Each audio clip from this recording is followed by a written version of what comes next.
Okay, so our plans for 2021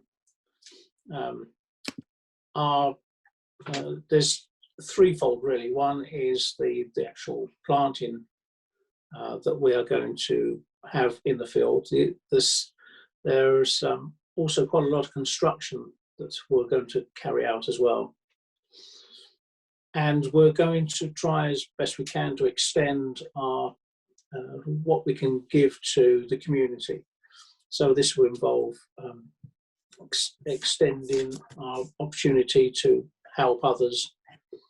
And we know that with the pandemic that we've all been suffering last year, it's not just going to disappear this year. It's going to be quite a slow process even this year. And we know that that will mean that there will be a lot of people that will need a place of calm and safety, and that's what we hope that the field is going to be. It has been this year, over this last year, and it will be in the future. So if we turn to actually planning what we're going to be growing in the field, we've already started preparing the ground for this season's growing. We don't use any chemicals at all. The way that we keep our weeds down is by using Mypex, which is it's a inorganic membrane, but it still allows the ground to breathe. It allows heat to be exchanged and air to be exchanged, and water can seep through it. So it's not a completely sterile surface underneath. Still allows earthworms and other earthborne grubs to habitate underneath it. And then once we clear that, once we lift that, then we can start either digging or rotivating and preparing the soil. Already we've started some of the seed sowing, so we have parsnips and very early carrots and early onions in, although we're still harvesting some of our crops from the end of last year as well, so that's very, really good. We've got, we used extensively on the east side of the field last year, which is the Ditton side of the field. And on that side this year, what we're going to be doing is going to be putting quite a lot of that side of the field down to green manure.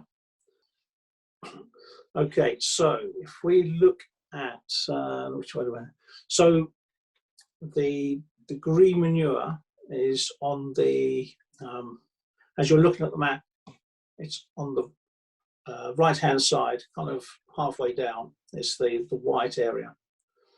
And the reason why we want to use, thank you, Maria, the reason why we want to use the green manure is to help with the soil structure and with replenishing the minerals that we've taken out with the crops that we've had in there.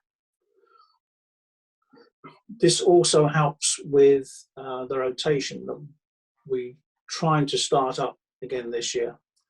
So we'll do, and it'll be a 5-season rotation.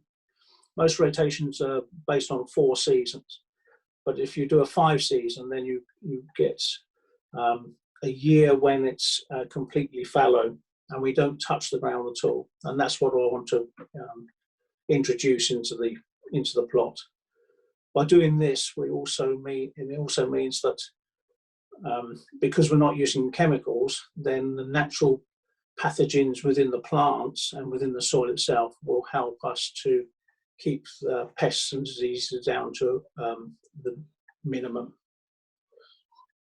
So if we work down from the green manure that you can see on the screen, and we carry on down that right hand side, then we come to the old Brassica Cage. I called it an old Brassica Cage. It's only been up for 2 years. We're going to extend that, so it'll be double the width, and because there were brassicas in it last season, what we're going to grow in this season is sweet potatoes, the celery, and the celeriac. Each of these is quite a tricky crop to grow, and I think it would be a real good challenge for, especially for the volunteers, and it would be an insight into how really they're not too difficult to grow, and I think it would be a good experience for them to use this. Next up to below that will be the squash beds. We've prepared the squash beds now. We're going to use, there's going to be 18 varieties of squash. That'll be summer, winter, and pumpkin squash this year. Some of them are very, very new varieties, but we have one variety called Victor, which is about 200 years old, and up until about 10 years ago, it was believed to be extinct, and they found some new seed for it. So that's going to be really, really exciting.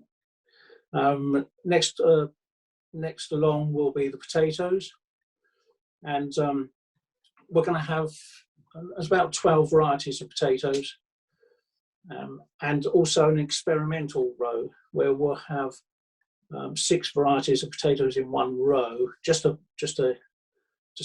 and then once we lift those, we're going to cook them and get, especially the volunteers, they can come in and taste them so they can see what each of the varieties taste like and how they work. And then, of course, we've got the rhubarb patch at the end of the field.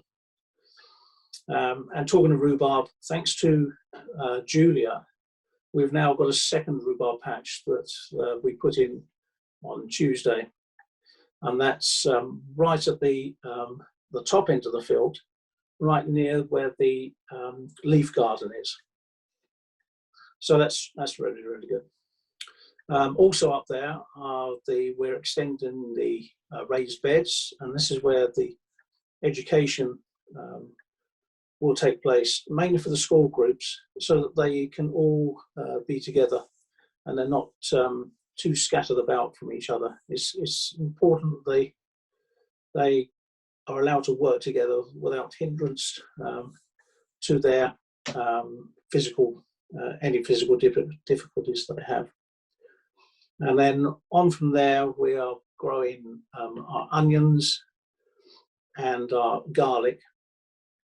At the moment, we have onion sets which were planted in August, and then we've just started putting our spring onion sets in. And then in the greenhouse at the moment, we have about 1,000 onion seedlings, and they will be going in at the beginning of April. And we're doing both sets and seedlings, because seedlings, although they take a little bit longer, they are they give a better flavour to the onion, and also they can store much more safely.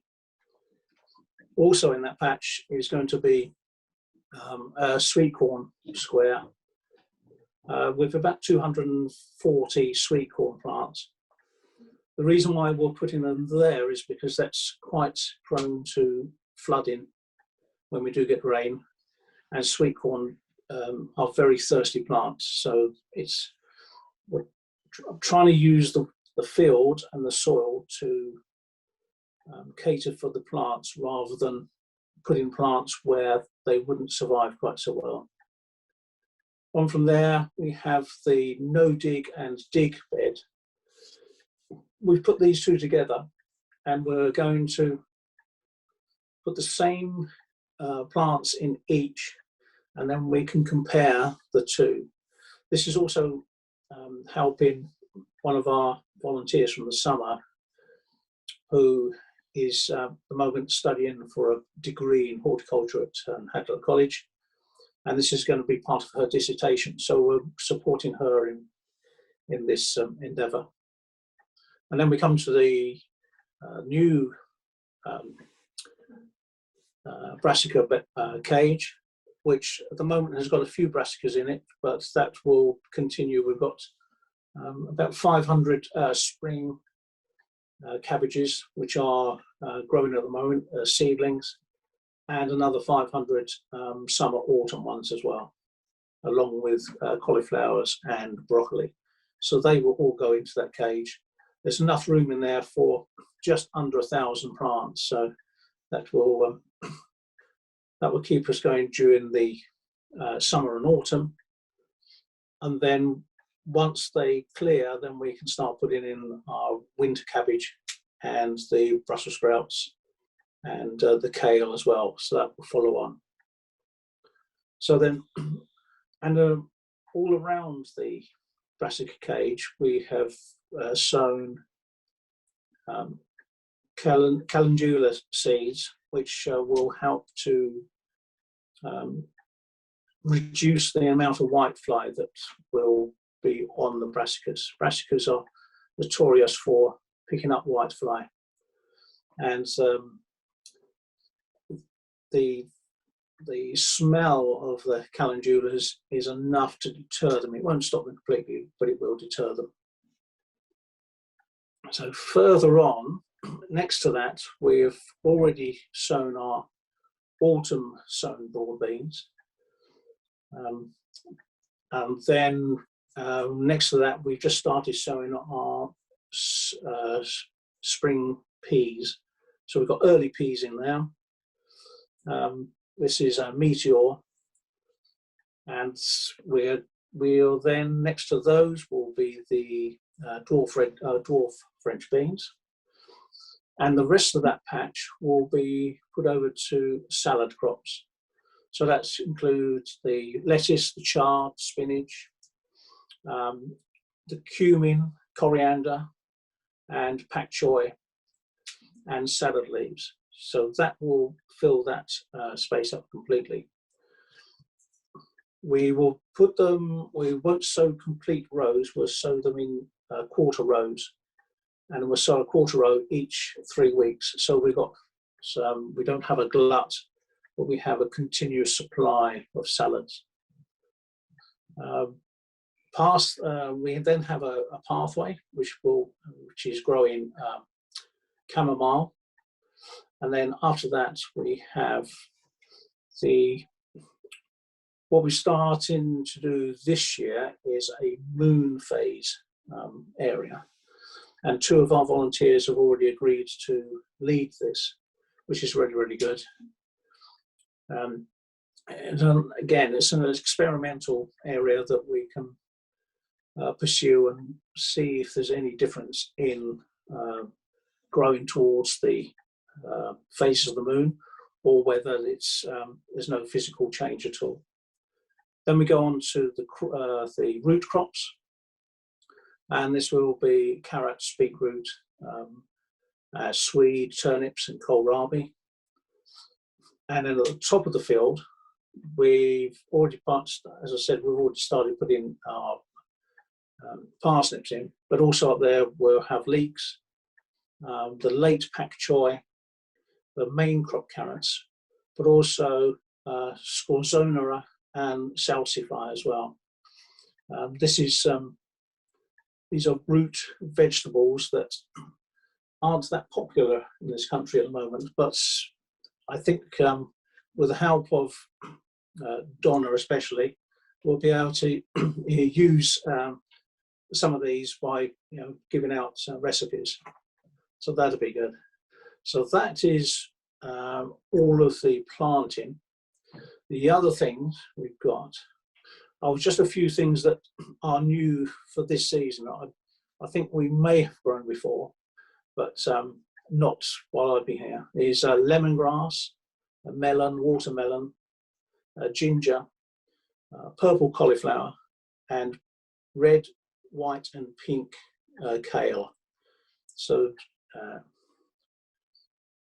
and then looking at the construction, where we're going to be constructing an exhibition bed. This will be a raised bed near the wall, between the tool sheds and the yurt.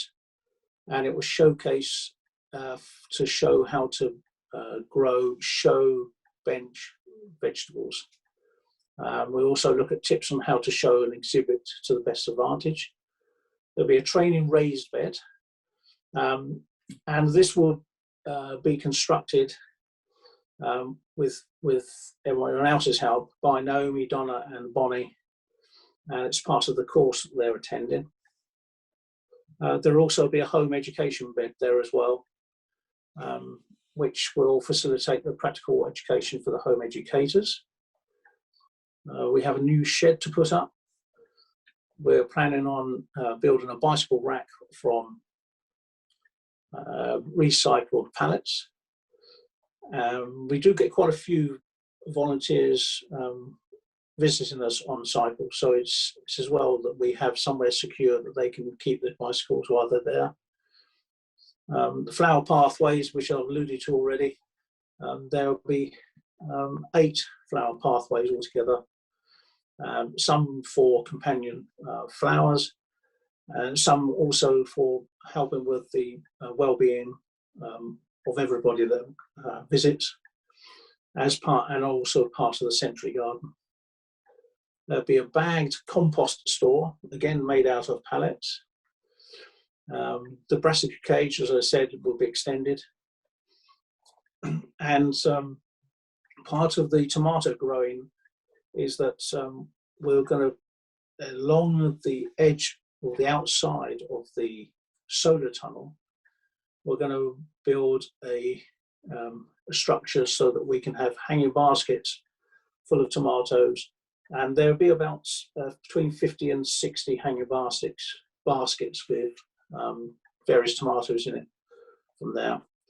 And the last thing that we're going to have to do this year is that we need to redirect the water supply, because there's the field, the old field that we were in is now being dedicated to planting houses. We've got to take our water from our new hydrant near the gate, so that will take us about a week to move all the main pipes, and I think that will probably be quite a few of us that will be involved in that. I see the time is now 4:37, which is about, I think, about the time that we said we'd give it over. So all I'd like to say is we welcome anyone who would like to join us as part of the project, and it will be, if you'd like to take part in any particular project, then let us know, and we would like to use your particular skills. So it's back to you, Maria. Thank you very much. Thank you, David. Just to finish the presentation, just a few links here and information that might be useful for some of you. So if you want to follow us, we are on social media. Here are the different platforms where we are. If you want to join the Birchbox scheme, it's going to be available between April and December this year. So here is the email and the phone number. You can volunteer if you are interested in knowing what opportunities we have currently. Feel free to send us an email or call me. Online shopping. So if you do online shopping, please have a look at the Easy Fundraising page of Communigrow, or if you use Amazon, there is a similar scheme called smileamazon.com. We invite businesses, local businesses, to contact us if they want to, if they want us to organize a volunteering day for them, for a group of employees. We are happy to offer that. Help us to spread the word, to tell your friends to check our website from time to time, and you can as well join our newsletter and subscribe, and you will get news from Communigrow every 4 months. And last option that I would like to mention is you can donate. So we have a page as well on Virgin Money Given, so have a look at that. Or we have as well a campaign that we are raising some funds for workshops for young people. So please have a look at that website as well.